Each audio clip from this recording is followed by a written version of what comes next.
everyone, Dustin Zander with Creating the Difference. Today we got a brand new bowling ball review for you, and we're going to take a deeper dive in today's video and really get into why surface is extremely important on your bowling ball. This bowling ball comes out of the box pretty shiny at a 500, 1000, 1500 Sire factory compound finish. So definitely not dull and pretty shiny. So there is a common misconception that says you have to keep a bowling ball at the surface that it comes out of the factory, and that's just not true. You can have a bowling ball that comes out of the box shiny and put surface on it and leave it with surface. There's nothing to say that you can't put surface on your bowling ball, or vice versa. If it comes out dull, you can put polish on it and shine it up.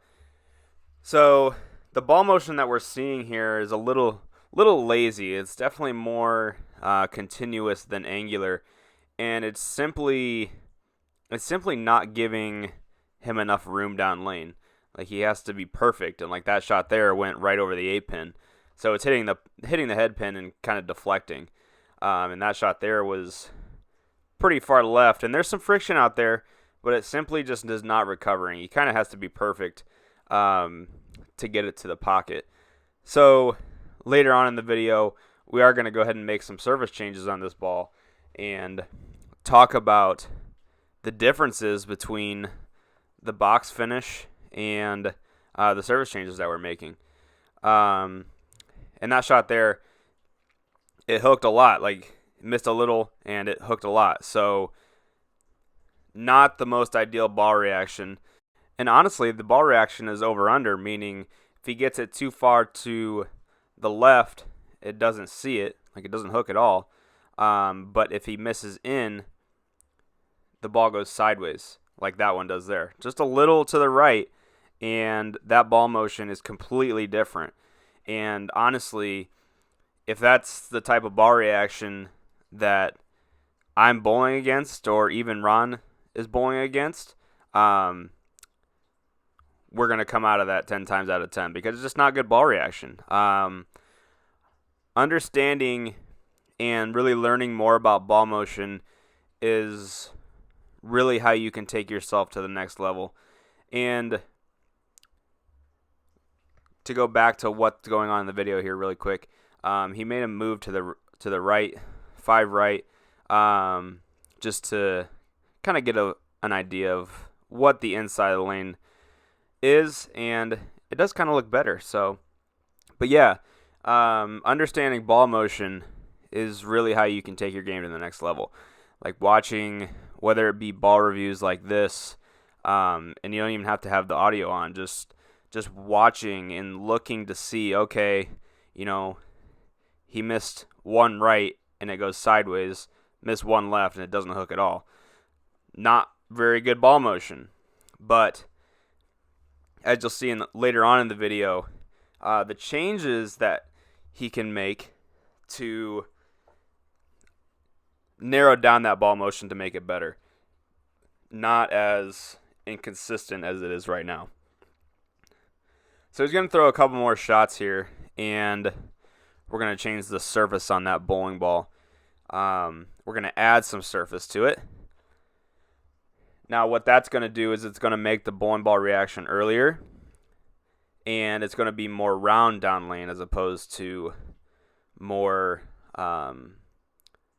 skid flip type ball motion that we're starting to see as he moves in here. And we're going to throw one more shot, one more good one, and he's going to go ahead and change the surface. So that was a pretty good one there. So remember that ball motion right there. It looked pretty good relative to what we had been seeing. And we're going to change the surface to 3000 grit. So remember that shot there. And watch this shot here, because a little more surface is going to allow him to have a little bit more control. It's going to start up earlier, and it's going to be more continuous down lane, and it's definitely going to be more predictable.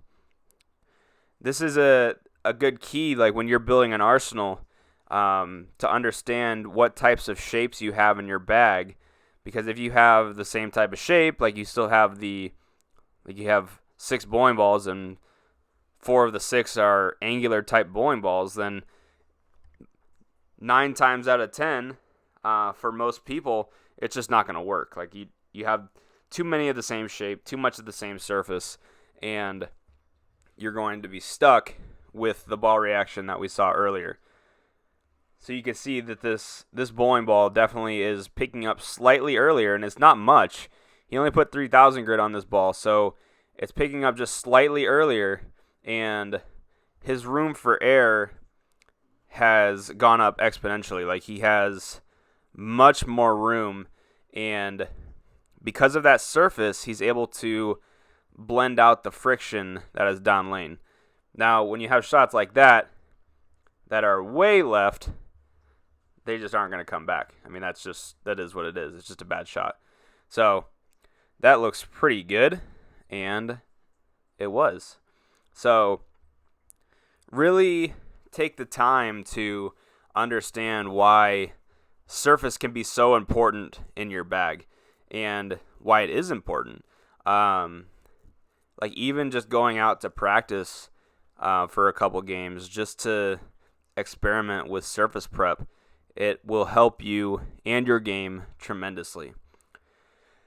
So let's talk about the Crypto Boom quickly here. It's got the Crypto Symmetric Core. It's got the HK22 cover stock. Factory finish, like I mentioned, 500, 1000, 1500 Sayer, and factory compound. And the core numbers are 2.481 for the RG and 0.046 for the diff. So after that service change, it definitely is looking a lot better. And that shot is a little further left, but that's okay. So we're going to change the surface one more time to a polished finish. Now, we polished the ball up. He's moving 5 left, and he polished the ball up with TrueCut Hand Apply Polish Plus powered by Turtle Wax. And that product is going to be quite a bit different than the compound. It's overall a different material, compound versus polish, and I'll link a video here to show you what the differences are between a compound and a polish. So you can see that the motion between the factory finish, the sanded finish, and the repolished finish are 3 completely different shapes. Still going to fall into that continuous category. Definitely not the angular type shape of go far down the lane and go sideways, but still a predictable shape.